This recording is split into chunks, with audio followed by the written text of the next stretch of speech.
9절에서 13절. 제가 가지고 있는 성경은 구약 성경 1308페이지가 되겠습니다. 1308페이지. 스바냐 3장 9절에서 13절입니다.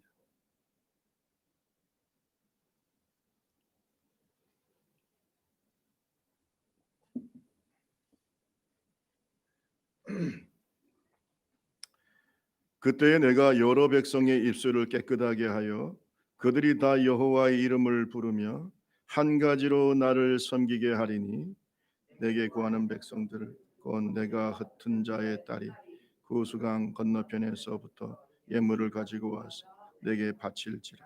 그날에 내가 내게 범죄한 모든 행위로 말미암아 수치를 당하지 아니할 것은 그때에 내가 내 가운데서 교만하여 자랑하는 자들을 제거하여 내가 나의 성산에서 다시는 교만하지 않게 할 것임이라. 내가 권고한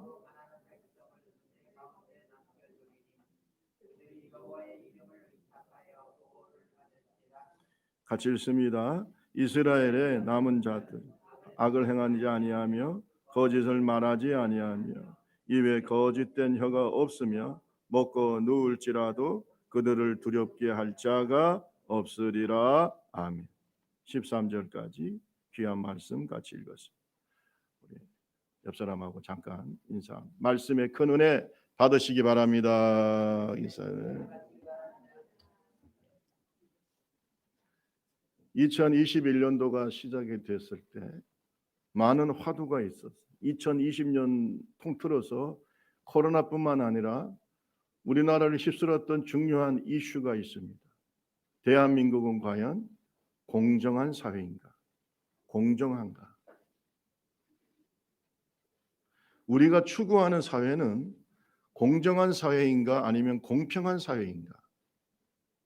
이런 사회적인 논의가 본물처럼 일어나고 지금도 공정사회인가라고 하는 것에 대해서 많은 의문을 던지고 있습니다.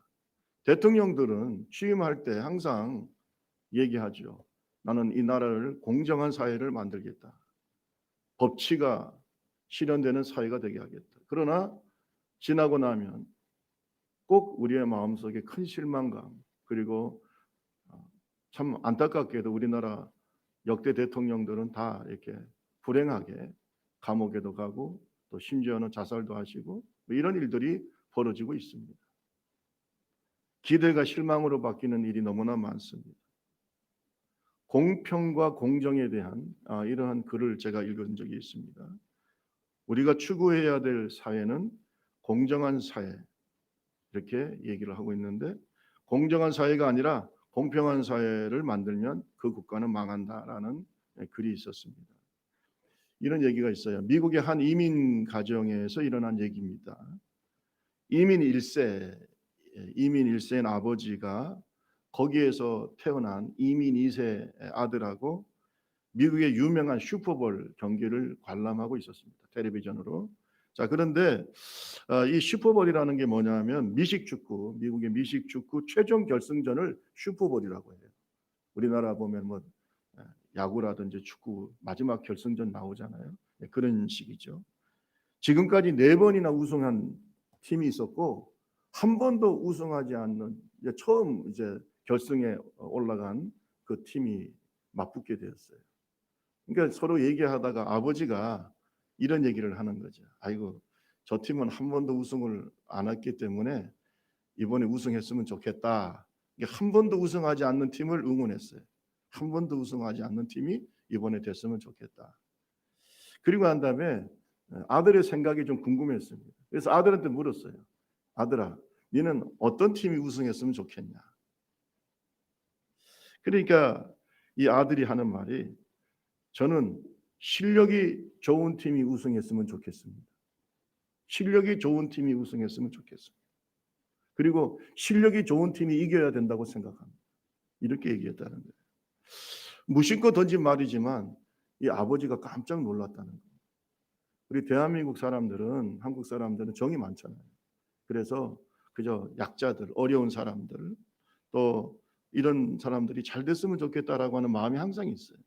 그러나 이미 미국에서 태어나고 미국에서 자란 이 아들은 실력이 뛰어난 사람이 되어야 된다고 생각하는 거예요. 우리는 약자가 되어야 된다고 생각하는데 미국 사람들은 아니 실력이 뛰어난 사람이 우승하는 거지 이렇게 생각한다는 거예요. 그게 당연하다는 거. 여러분, 공정한 사회는 뭐냐면 똑같은 모든 사람에게 공평한 그런 규칙이 있고 그것을 열심히 하고 최선을 다해서 가장 뛰어난 사람이 성공하는 사회가 바로 공정한 사회입니다. 하지만 공평한 사회는 뭐냐면 열심히 일하고 아무리 똑똑해도 게으르고 일 안 하고 하든 모든 사람과 다 평등하게 다 공평하게 취급을 해야 된다라는 사회가 공평한 사회인데 이런 사회는 망하는 겁니다. 아무도 일하려고 하지 않고 똑똑해지려고 하지도 않고 이게 바로 오늘 우리가 보고 있는 저 북한 사회입니다. 여러분, 우리가 추구해야 하는 사회는 삼성이라든지 LG라든지 이런 세계적인 기업이 나올 수 있는 사회가 돼야 돼요.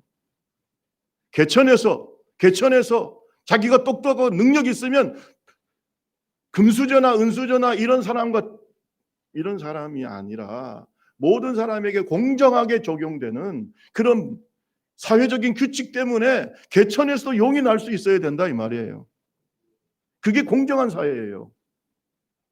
제가 필리핀에서 사역을 할 때 죄송합니다. 어느 나라를 얘기해서가 아니라 필리핀이나 인도나 이런 나라들은요. 아무리 뛰어난 사람도 거기에서는 그 나라의 완전한 지도자로 최고의 지도자가 되기 어렵습니다. 사회적으로 공정한 사회가 아니에요. 금수저가 있고 엄마 아빠 찬스가 있고 우리나라 젊은이들과 작년에 우리 많은 사람들의 마음이 힘들었던 건 뭡니까? 나는 그래 너한테 찬스를 줄 수 없는 엄마가 되지 못해서 찬스를 주지 못하는 아빠가 되지 못해서 미안하다. 이게 부모의 마음이었어요. 여러분 그런 사회는 공정한 사회가 아닙니다. 여러분 대한민국은 공정한 사회라고 생각하십니까? 성경이 말하는 사회는 공평한 사회가 아니라 공정한 사회입니다. 천국은 공정한 사회입니다. 그래서 여러분 아시다시피 5달란트 받은 자, 2달란트 받은 자. 아멘. 하나님께서 최선을 다했을 때에 그에 맞는 축복을 주시는 사회가 천국입니다. 오늘 우리가 추구해야 될 사회는 어느 누구에게 똑같이 대하는 공정한 사회. 물론 약자, 사회적 약자들을 배려하고 하나님의 자비심으로 도와야 되겠지만 그러나 능력 있고 뛰어난 자가 인정받고 잘 될 수 있고 비록 어머니 아버지 찬스를 쓰지 않아도 최고의 삶을 살 수 있는 이 나라의 지도자가 될 수 있는 이런 사회가 공정한 사회입니다. 이 사회가 되도록 우리가 기도해야 될 줄로 믿습니다. 오늘 스바냐 선지자가 활동했던 시대는 공정한 사회가 아니었어요. 너무나 사회적으로 타락하고 정말로 피눈물을 흘리는 사회적인 분위기가 일어났던 사회가 바로 스바냐가 살던 그런 시대였습니다. 스바냐는 언제 활동했느냐 하면 남한국 유다 나라의 종교 개혁을 일으켰던 선한 왕 요시야가 통치했던 시대입니다. 요시야는 자기 선대왕인 므낫세와 아몬이 아주 불신앙으로 말미암아 우상 숭배를 하고 사회적인 악이 만연했던 아주 불공정한 사회였습니다. 그 사회를 개혁하려고 몸부림을 쳤던 사람이 요시야 왕인데 솔직히 요시야의 종교 개혁도 확실한 성공을 거두지는 못했어요. 그 정도로 앞대에 망가뜨려 놓고 사회를 완전히 불신앙으로. 그래서 여러분 요시야 왕은 뭘 생각했냐면 종교 개혁을 해야만 신앙의 개혁이 일어나야만 이 사회가 개혁될 수 있다고 생각했던 사람이 바로 요시야 왕입니다. 그 시대에 같이 활동했던 사람이 바로 스바냐 선지자입니다. 여러분 결국은 유다 나라가 타락할 대로 타락했어. 결국은 바벨론의 포로가 될 수밖에 없는 상황까지 이르게 된 겁니다. 우리나라가 하나님이 기뻐하시는 공정한 사회가 되지 않으면 이 나라의 미래가 없어요. 기도해야 됩니다. 그래서 금수저 은수저가 아니더라도 본인이 최선을 다해서 이 사회에서 노력하면은 성공할 수 있는 사회가 돼야 돼요. 동의하시면 아멘. 그게 스바냐 선지자가 지금 외치는 건데, 이 신앙의, 이 사회적인 개혁은 신앙의 개혁에서부터 일어난다는 것이 바로 스바냐 선지자의 외침인 것입니다. 자, 1장 4절에서 6절 말씀 보세요. 1장 4절에서 6절. 내가 유다와 예루살렘의 모든 주민들을 위해 손을 펴서 남아있는 바알을 그곳에서 멸절하며 그 말임이란 이름과 그 및 그 제사장들을 아울러 멸절하며. 5절 시작. 하늘의 뭇별에게 경배하는 자들과 경배하며 여호와께 맹세하면서 말감을 가리켜 맹세하는 자들과 여호와를 배반하고 따르지 아니하는 자들과 여호와를 찾지도 아니하며 구하지도 아니하는 자들을 멸절하리. 그 당시에 이스라엘 백성들은 분명히 율법도 있었고 하나님에 대한 이 남한국 유다는 다윗의 후손들이에요. 다윗의 후손들이에요. 그렇게 하나님을 사랑했던 다윗, 솔로몬, 그 다음에 르호보암, 이렇게 쭉 이어진 나라가 바로 이 남한국 유다인데, 이제는 하나님의 축복 속에 살다 보니까 완전히 해이해져 가지고 신앙이, 사람은 축복받으면 더 잘해야 되는, 이상해집니다.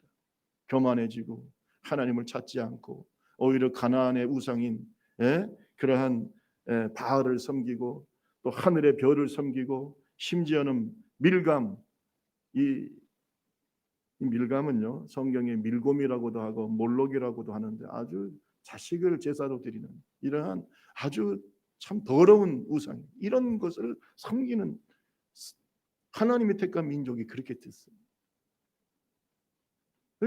하나님께서 도저히 변화의 가능성이 없기 때문에 바벨론이라고 하는 채찍을 들으신 거예요.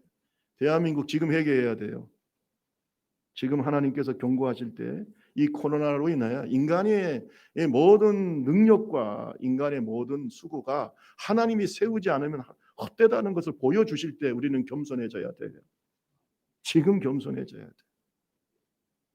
그렇지 않으면 하나님이 또 다른 어떤 채찍을 쓰실 수 몰라요.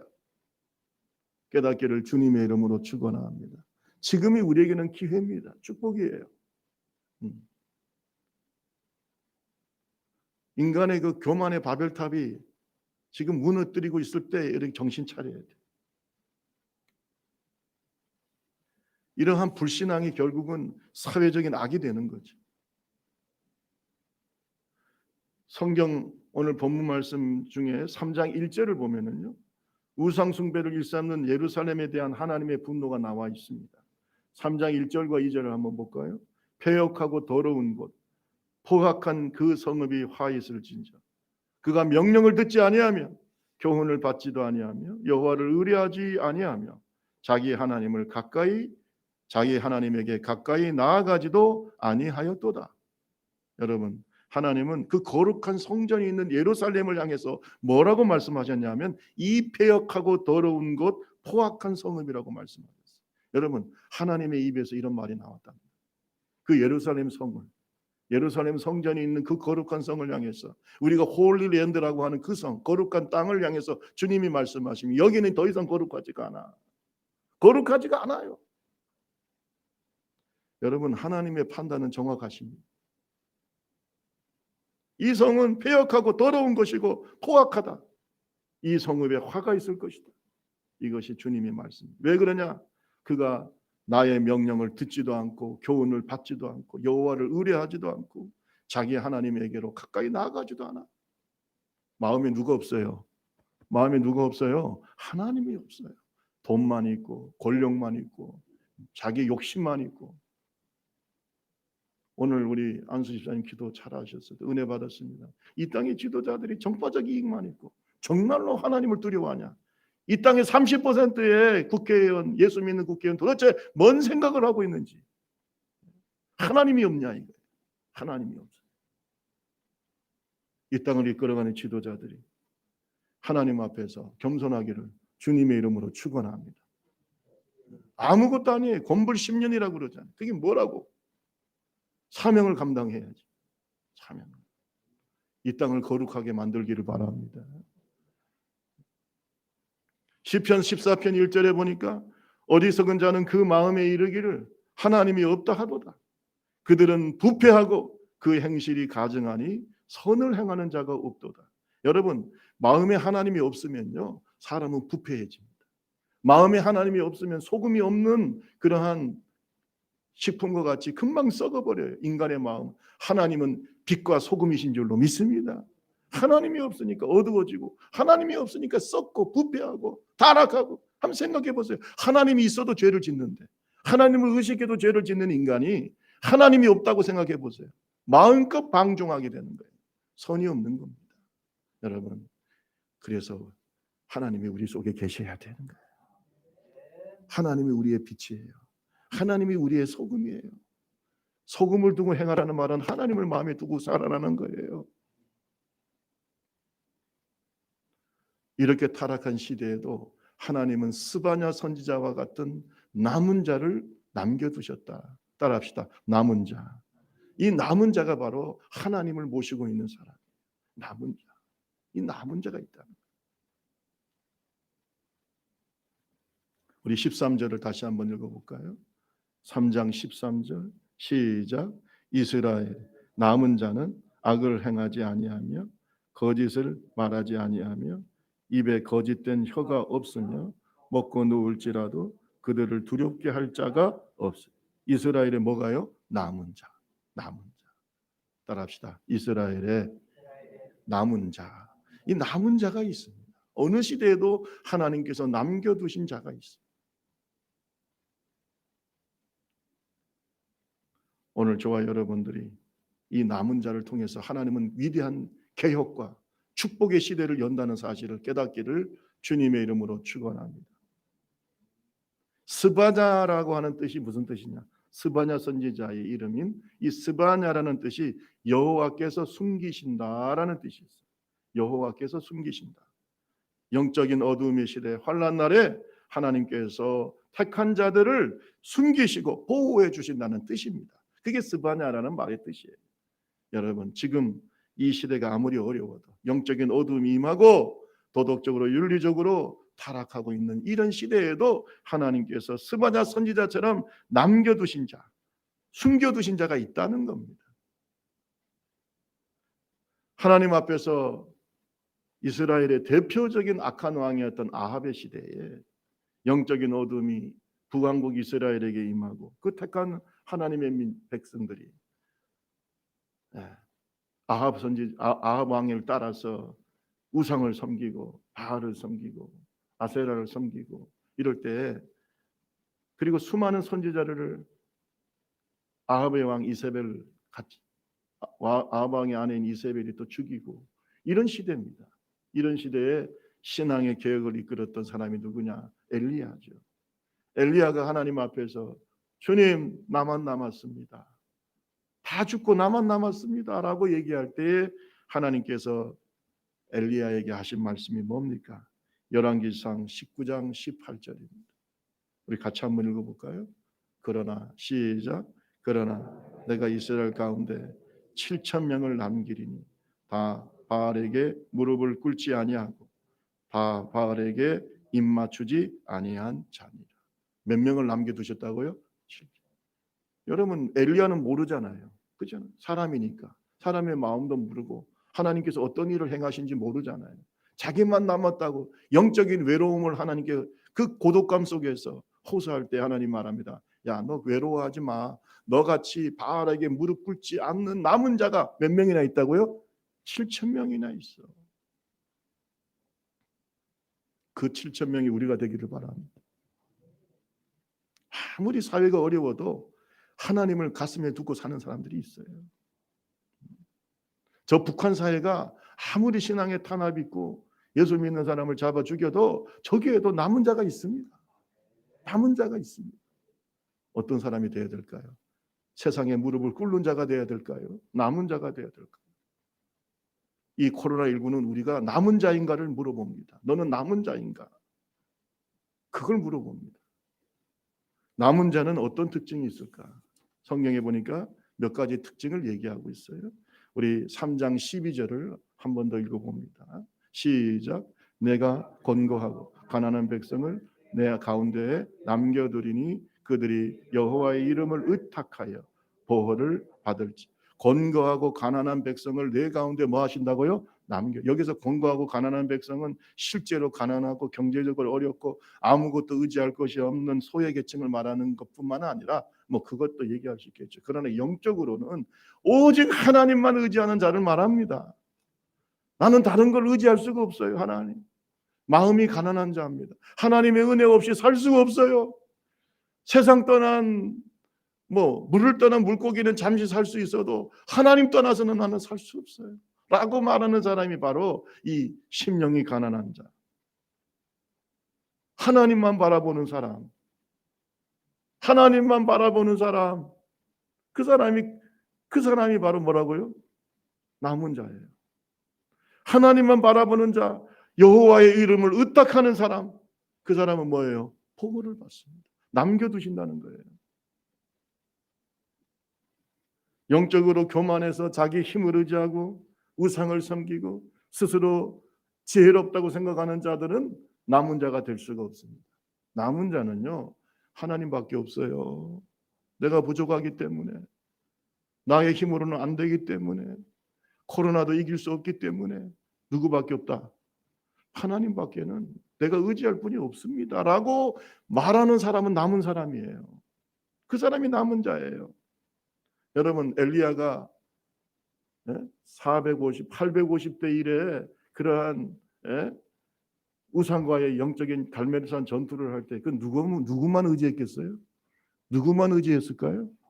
예? 아니, 숫자가 될까요? 쪽수, 우리 흔히 말하는 쪽수가 됩니까? 예?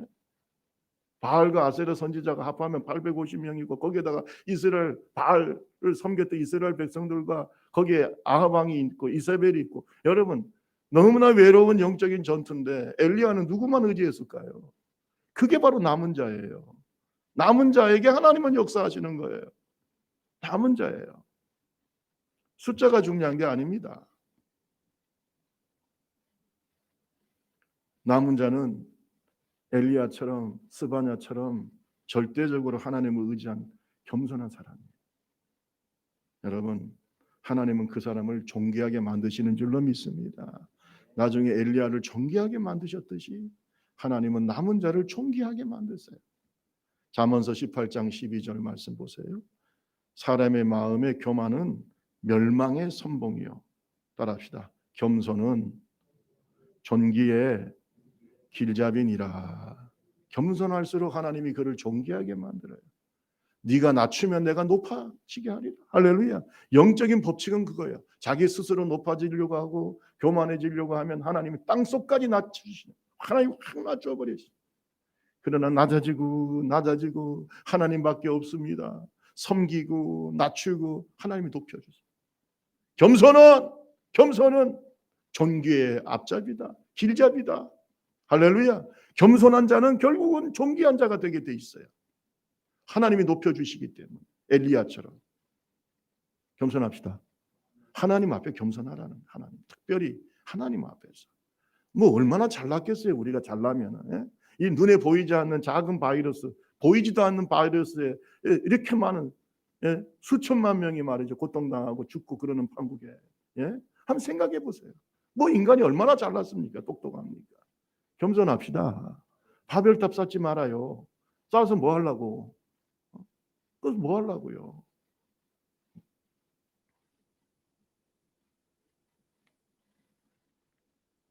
저는 세계 역사를 볼 때마다 가슴이 먹먹할 때가 많아.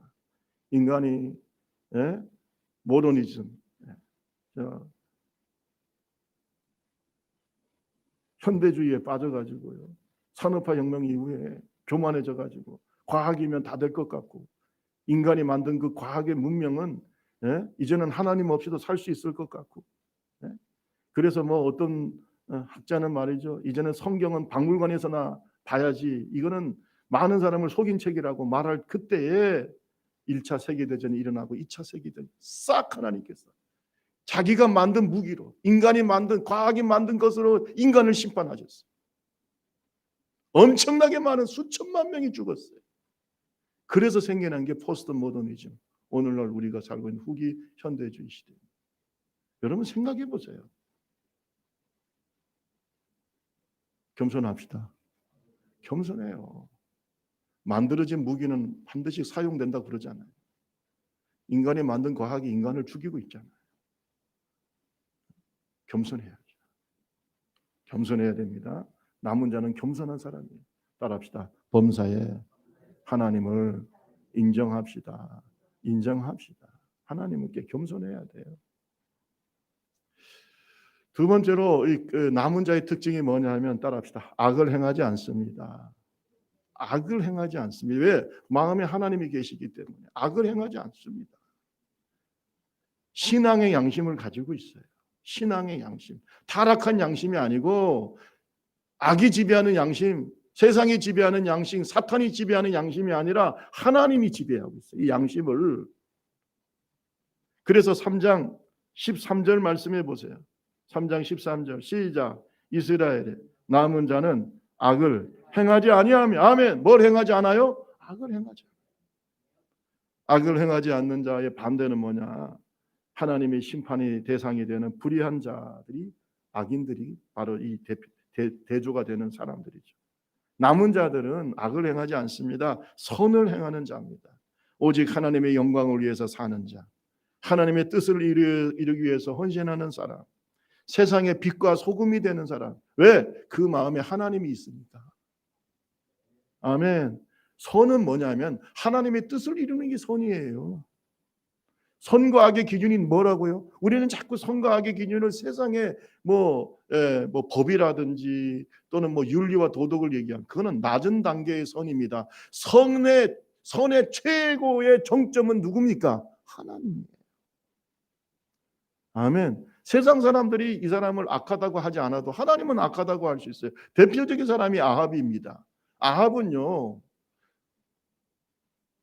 하나님 앞에서는 악한 왕이었지만은 그 당시 사람들이 볼 때는 정치도 잘하고 외교도 잘하고 군사력도 그 당시 북왕국 이스라엘이 빵빵하고 그럴 때입니다. 그런데 하나님은 저거는 악한 왕이라고 하나님께서 얘기했어요. 왜 그럴까요? 윤리와 도덕의 기준이 아니라 하나님이 기준이에요. 아멘. 하나님께 내 양심이 있기를 주님의 이름으로 축원합니다. 따라합시다. 나의 양심이 하나님 앞에 있어야 됩니다. 하나님 앞에 있어야 돼. 하나님의 지배를 받아야, 성령의 지배를 받아야 돼요. 그 양심이 제대로 작동하는 양심이지 타락한 양심은 제대로 작동하지를 않아요. 자기한테 유리하면 선이고 자기한테 유리하지만 악이고 정권이 바뀌면 선이 악이 되고 또 다른 정권이 바뀌면 또 악하다는 게 또 선이 되고 저는 이 땅의 지도자를 믿을 수 없는 거예요. 언제는 선이었다가 언제는 자기들이 짓고 나면 악이 되었다가 또 악이 또 나중에 또 다른 사람이 짓고 나면 선이 되었다가 무슨 선과 악이 그렇게 바뀝니까? 선과 악의 기준은 하나님이에요. 하나님이에요. 하나님.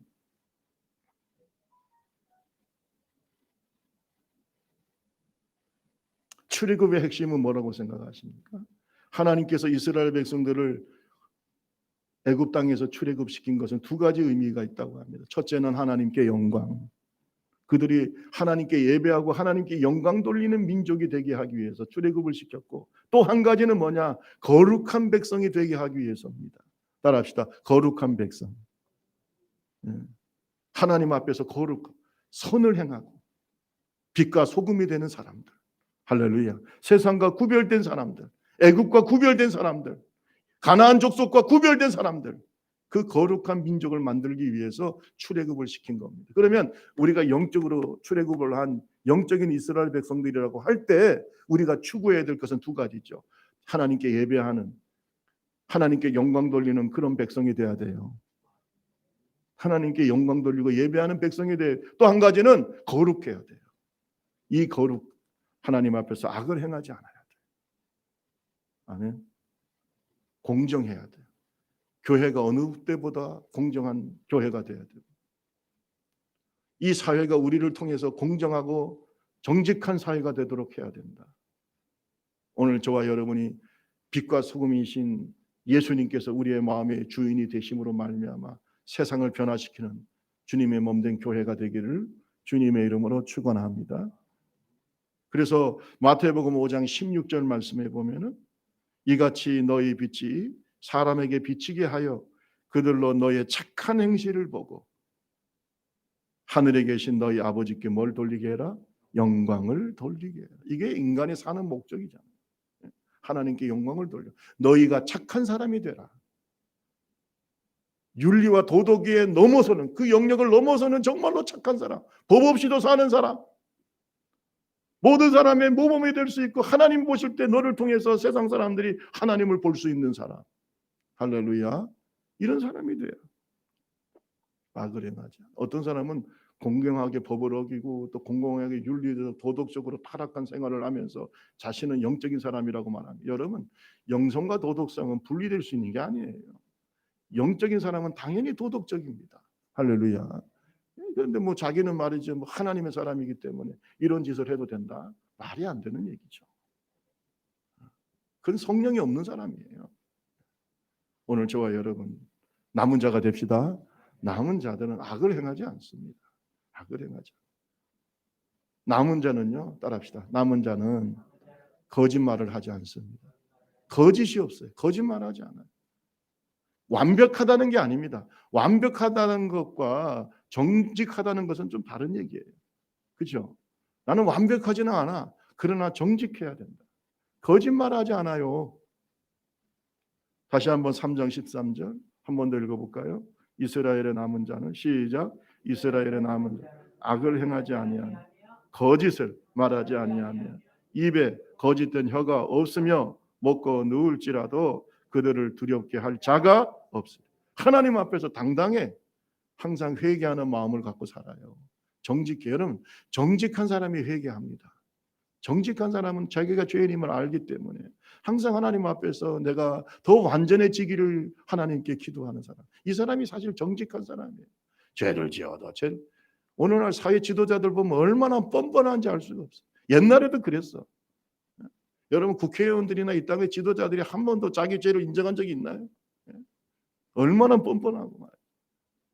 정직하지가 않아요. 여러분, 이 사회를 변화시키려면 우리가 정직해야 돼요. 정직해야 돼요. 거짓말을 하면 안 돼요. 믿습니까? 거짓말을 하면 안 돼요. 거짓을 말하지 않고 그 입에 거짓된 혀가 없다고 그랬습니다. 진실하다는 겁니다. 여러분, 진실한 성품은 하나님의 성품인 줄로 믿습니다. 거짓은 마귀를 닮은 거예요. 왜? 마귀는 거짓의 아비예요. 입만 벌리면 거짓말하는 게 마귀입니다. 입만 벌리면 거짓말하는 게 마귀예요. 여러분 중에 혹시나 뭐 지도자라고 하는 사람들, 교회 지도자라고 하는 사람들, 그런 사람들이 거짓말을 계속하면 그 사람에게 역사하는 것은 성령이 아니라고 믿으시기 바랍니다. 성령이 아니에요. 성령은 거짓말하지 않아요. 믿으시기 아멘. 이걸 열매를 보면 나무를 알아야 돼요. 절대 거짓말하지 않습니다. 거짓말해서도 안 됩니다. 뭐 인간이기 때문에 살다 보면 뭐 흰 거짓말도 할 때 있고 그렇지만 회개합니다. 항상 하나님 앞에서 조심합니다. 정직하려고 노력합니다. 이런 사람이 바로 남은 자입니다. 남은 자. 여러분, 시편 15편에 보면은 여호와의 장막에 머무를 자 주의 성산에 사는 자는 누구니까? 라고 하는 것으로 시작하는데, 이거는 물론 천국 백성들을 말하지만 하나님과 이 땅에서 동행하는 남은 자들을 말합니다. 이 땅에서 하나님과 동행하는 남은 자는 이런 사람입니다. 우리 다 같이 1절부터 우리 한번 시편 15편을 같이 읽어보겠습니다. 시작. 여호와의 주의 장막에 머무를 자 누구오며 사는 자 누구오니까? 정직하게 행하며 공의를 실천하며 그의 마음에 진실을 말하며 그의 혀로 남을 허물하지 아니하고 그 이웃에게 악을 행하지 아니하며 그 이웃에 비방하지 아니하며 그의 눈은 망령된 자를 멸시하며 여호와를 두려워하는 자들을 존대하며 그 마음에 소원한 것은 해로울지라도 변하지 아니하며 이자를 받으려고 돈을 꾸어주지 아니하며 뇌물을 받고 무죄한 자를 해하지 아니하는 자니 이런 일을 행하는 자는 영원히 흔들리지 아니. 이 사람이 남은 자입니다. 이 남은 자는 누구의 성산에 가냐? 주의 성산에. 주님과 동행하는 사람. 예? 거짓말이요. 거짓말하지 않아요. 정직해요. 오늘 이 땅의 지도자들이 정직하기를 바랍니다. 오늘 우리가 정직하기를 바랍니다. 남은 자는 어떤 복을 받을까요? 우리가 읽지는 않았지만 3장 16절 17절에 보면 남은 자가 누리는 축복을 주님은 말하고 있습니다. 우리 같이 읽고 마치겠습니다. 3장 16절 17절. 그날에 시작. 그날에 사람이 예루살렘에 이르기를 두려워하지 말라. 시온아 내 손을 늘어뜨리지 말라. 너의 하나님 여호와가 너희 가운데 계시니 그는 구원을 베푸실 전능자시라. 그가 너로 말미암아 기쁨을 이기지 못하시며 너를 잠잠히 사랑하시며 너로 말미암아 즐거이 부르며 기뻐하시며 나의 마음 속이 늘 평안해. 나의 마음 속이 늘 평안해. 아멘. 여러분 하나님 앞에 남은 자 하나님과 동행하는 사람은 마음이 늘 뭐예요? 평안해요. 왜? 누가 함께 하시니까? 주님이 함께 하시죠. 주님이 함께 하시죠. 아무리 어려운 일이 있어도 마음은 늘 평안해요. 평안한 바다 같아요. 호수 같아요. 할렐루야. 아무리 환경이 어려워도 마음이 늘 평안해. 왜? 하나님을 의지하기 때문에. 불안해하지 마세요. 왜 불안합니까? 하나님이 함께하는 사람은 마음이 늘 평안합니다. 하나님과의 관계가 좋기 때문에 하나님의 샬롬, 하나님의 평강이 임하게 되어 있어요. 그 다음에 하나님 앞에서 남은 자들은요, 하나님의 기쁨이 돼요. 따라합시다. 하나님의 기쁨이 된다. 여러분, 하나님이 기뻐하시면 나는 어떨까요? 하나님이 기뻐하시오. 따라합시다. 하나님께서 나를 기뻐하시면 내 영혼은 행복하다.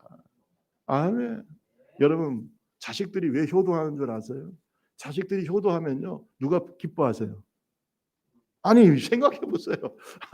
아니 자식들이 뭐 명절이라든지 이럴 때 막 선물 사오고 또 용돈 드리고 뭐니 해도 머니가 좋죠. 그러면 돈을 막 선물 사오는 것도 있지만 어머니 아버지 용돈 하시라고 그랬으면 마음이 어때요? 기쁘죠. 여러분 부모가 여러분 기뻐하고 즐거워하는 모습 보면요 자녀는 행복한 거예요. 그래서 하는 거예요. 효도를. 그게 진짜 효도예요. 부모가 기쁘면 나는 행복해. 하나님이 기쁘면 나는 행복해. 오늘 성경은 말합니다. 구원을 베푸실 전능자 하나님, 그가 너로 말미암아 기쁨을 이기지 못하시며 너를 뭐예요? 잠잠히 사랑하시며 너로 말미암아 즐거이 부르며 기뻐하시리라. 지금 이스라엘 백성들, 스바냐 시대의 이스라엘 백성들은 하나님께 고통거리고 골칫거리고 하나님을 배반하고 하나님의 분노를 일으키고 어쩌다 저런 것들을 내가 구원했냐, 저런 것들이 어떻게 하나님의 백성들이냐, 나의 거룩한 백성들이냐라고 하나님이 가슴을 쳤는데 남은 자들은 하나님의 기쁨이 돼요. 내가 너로 말미암아 내가 즐거이 부르리. 내가 너를 정말로 사랑한다. 내가 너를 볼 때마다 기쁘다. 주님의 기쁨이 내 영혼이 느껴질 때 우리는 행복한 겁니다. 우리 좁은 길 교회가 그런 교회가 되기를 바랍니다. 한번 영적인 행복을 누리면서 살아봅시다. 하나님이 기뻐하시면 내 영혼이 무한히 행복해요.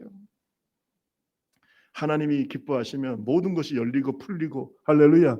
따라합시다. 영통하면, 크게 따라하세요. 영통하면 인통하고 물통하고 만사형통한다. 할렐루야. 하나님과 통하면은요 다 풀리게 돼 있어요. 아니 하나님께서 사랑하는 자, 그 기뻐하는 자에게 뭘 아끼시겠어요? 아끼지 않고 주시는 겁니다. 구원을 베풀어 주시는 겁니다. 코로나도 해결해 주시는 겁니다. 하나님이 기뻐하셔야 돼요. 하나님이. 여러분 아무리 어려워도 하나님과의 관계가 편안하기를 주님의 이름으로 축원합니다. 아무리 어려도 영통하시기를 바랍니다. 하나님이 나로 말미암아 기뻐하시고 즐거워하시고, 그게 내 영혼의 행복이지 뭐 하나님께 뭐 억만금을 드리고 뭐 교회를 100개를 세워드리고 그런 것보다 하나님이 나로 인하여 즐거워하셔야 돼요. 그게 남은 자입니다. 남은 자, 거룩한 사람이다. 말씀을 마치겠습니다. 남은 자가 되는 것이 바로 하나님의 사랑이고 은혜입니다. 이 시대가 아무리 어두워져 가는 시대고 윤리적으로 도덕적으로 흔들리는 시대다 할지라도 아합 시대와 같이 우상 숭배가 만연하고 불의가 넘치는 시대라 할지라도 그 우상 앞에, 세상 앞에 무릎을 꿇지 않았던 7천 명의 남은 자가 있었던 것처럼 오늘 세상에 무릎 꿇지 않고 그 부도덕함에 무릎 꿇지 않는 남은 자가 되기를 주님의 이름으로 축원합니다. 남은 자는 하나님 앞에서 겸손해요. 오직 하나님만 의지하고 하나님만 바라봅니다. 남은 자는 악을 행하지 않습니다. 손해를 볼지라도 선을 행하고 빛과 소금이 됩니다. 남은 자는 거짓을 말하지 않습니다. 진실합니다. 오늘 저와 여러분들이 이 시대의 남은 자가 되기를 주님의 이름으로 축원합니다. 우리 다 같이 찬양 53장 찬송하시고 함께 기도하겠습니다.